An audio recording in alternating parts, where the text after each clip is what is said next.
Greetings, YouTube. As I stare at my roster and look at all the champions that I've spent literally years, now 3 years, putting resources into and ranking up, I can't help but think to myself, man, what a time it has been, what a journey it has been.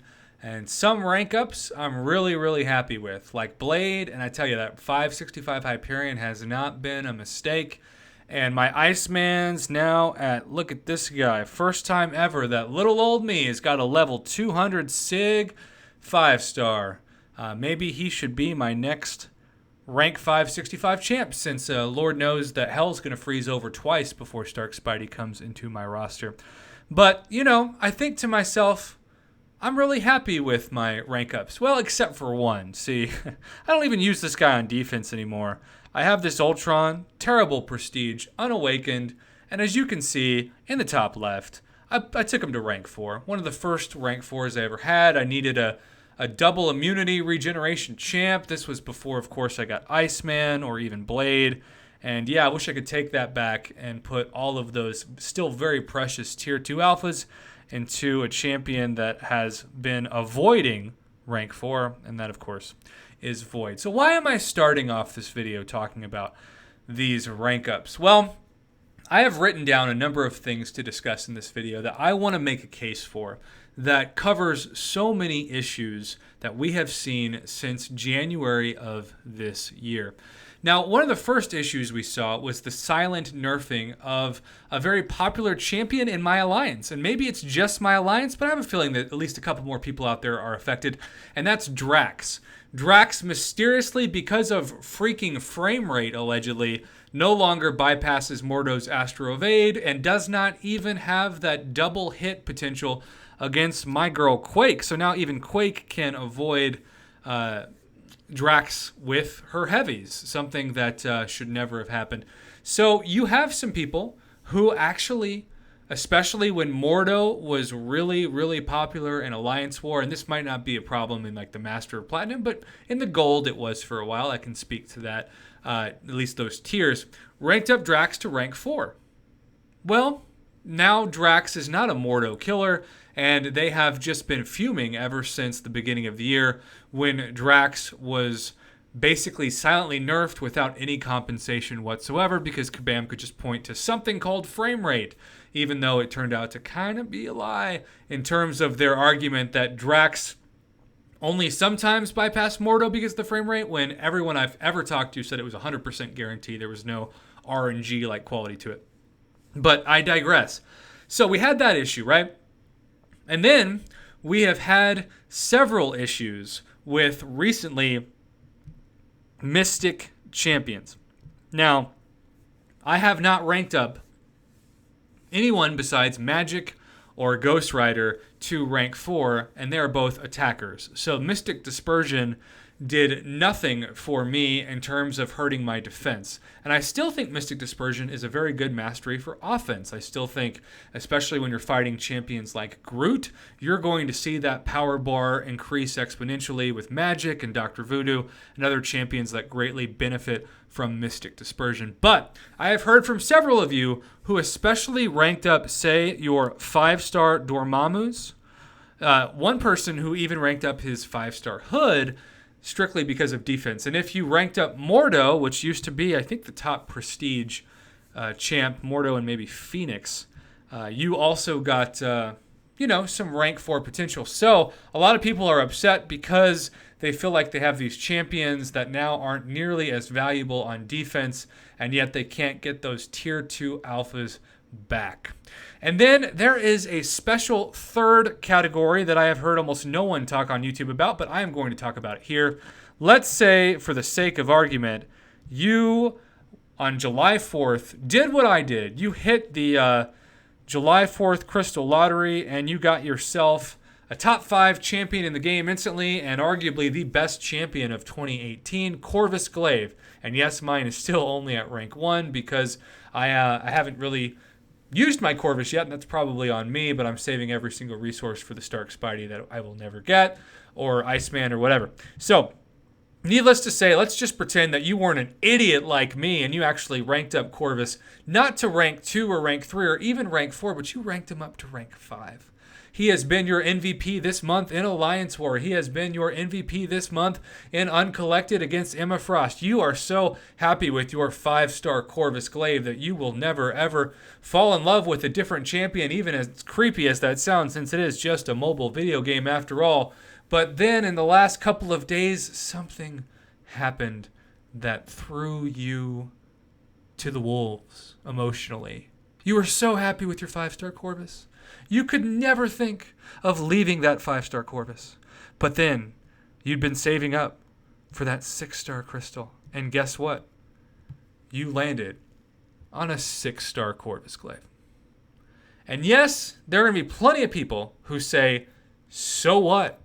Having a 5-star and a 6-star Corvus is amazing. And I think that argument is fine if Tier 5 basics and Tier 2 alpha catalysts were more common than they are right now. We have not seen the game evolve. Keep in mind, it's only been a month since Kabam said it should cost us $100 to get 10% or 4,500 Tier 5 basic shards for the price of the unit store quote-unquote deal.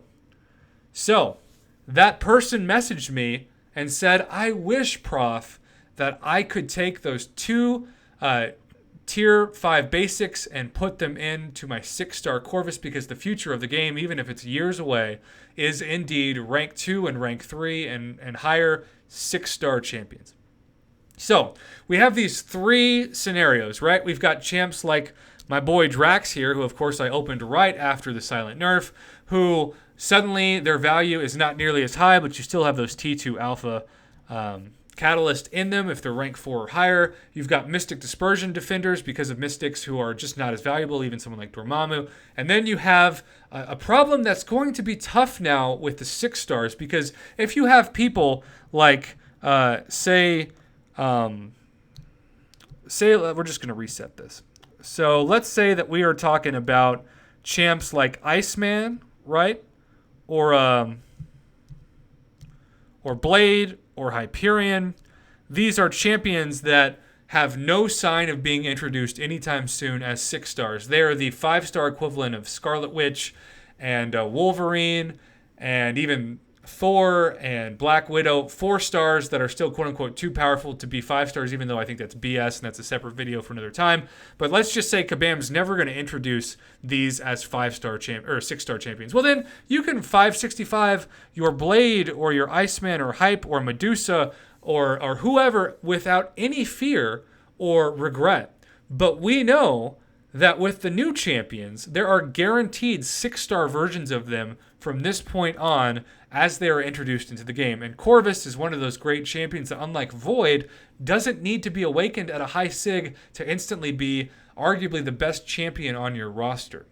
So we're going to face a dilemma now if we do not have the yearly inclusion of rank down tickets to ask yourself, especially if it's a champion that does not need to be awakened, am I going to make a mistake by bringing this champion to 565 when I should hold off, be ultra patient, and maybe win the 6-star lottery and get them as a 6-star champion?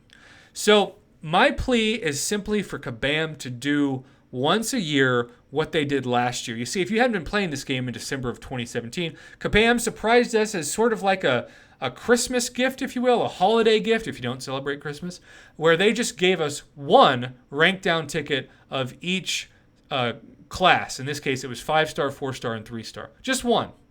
Now, if Kabam was going to say, from now on, we are going to give you one of these once a year, and it's going to be in December. And you're just going to have to wait until December, but every year you can count on it.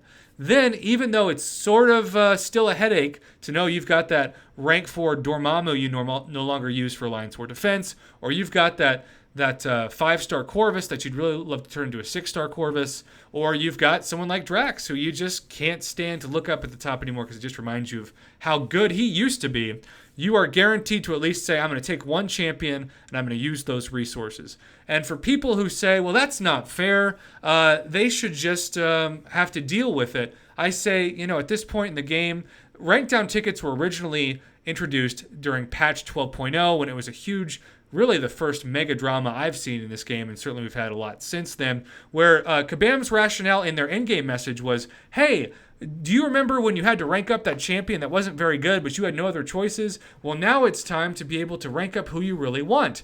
The same argument can now go for 5 versus 6-star champs, and this gives the community something to look forward to, and it actually tones down the bitterness of things like the silent nerfing of champions, because at least you know you have one chance to correct one champion at the end of the year. I am not trying to advocate for 10 rank down tickets per or 10 rank up tickets per. Maybe some people will, but I think this is a fair thing to ask for given all of the issues that I've addressed in this video.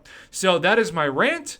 Maybe you like it, maybe you don't, maybe you agree, maybe you disagree, but let me know what your thoughts are and what you would like to see. Personally, I love for Kabam to do what they did last year in December as a transparency tradition to say, hey, just remember in a couple months we're going to give you 1 5-star, maybe even 6-star, but most people haven't ranked up 6 stars from it, so maybe it's just 5-star and 4-star and 3-star rank down tickets for you to use. So anticipate that. If you feel like you're going to rank up a champion and you're going to regret it, do it now because you'll get to rank them down in a couple months. And as long as Kabam continues to do that, and remember their commitment is to transparency, that's what their messages keep saying this year, then I think the community will be a lot happier knowing they can count on that in December. Those are my thoughts. Thanks for watching. Let me know what you think, and have a fantastic day.